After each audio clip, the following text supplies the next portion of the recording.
সেইটাও আমরা দেখব। আমাদের হাতে আছে আর মাত্র 48 ঘন্টা, তারপরেই ভোট। অনেকেই শোনা যাচ্ছে টাকা নিয়ে ঘোরাঘুরি করতেছে। কালো টাকা নাকি বাজারে ছাড়া হয়েছে।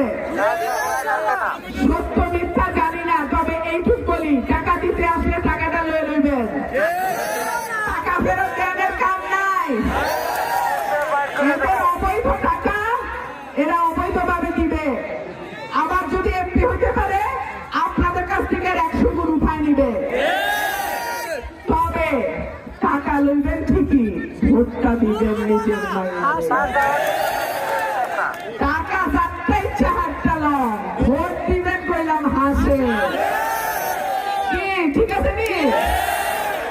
একটা কথা মনে রাখেন ভাইরা আমার, আজকে যে অবৈধ 500 টাকা দিবে, সেই কালকে আপনার বরাদ্দের 50 লাখ টাকা পকেটে ভরবে। অবৈধ টাকা না থাকলে অবৈধ টাকা দেয়া যায় না।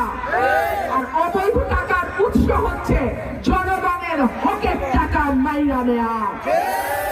গত 18 মাসে বড় দলে চান্দাবাজি দেখেন নাই, ধান্দাবাজি দেখেন নাই, মামলা ব্যবসা দেখেন নাই, অনেক কিছু দেখছেন।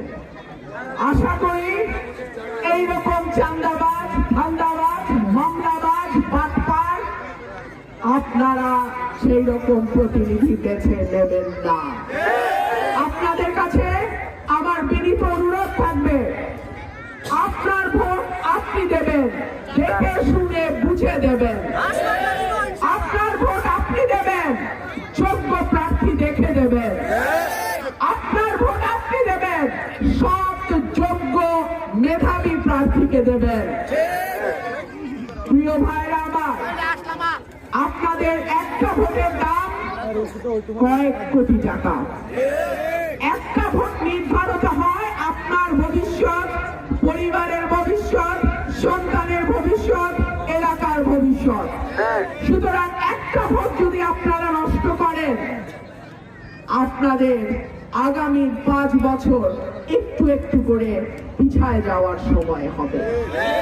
আপনাদের কাছে অনুরোধ থাকবে, আমি আমার ভাইদের কাছে অনুরোধ করছি, 12 তারিখ সেন্টারে ফল ঘোষণা হবে, সই হবে, প্রিসাইডিং সহকারী প্রিসাইডিং অফিসার ফলাফল ঘোষণা করবে, তারপরে আপনারা কেন্দ্র ছাড়বেন। এর আগে কেউ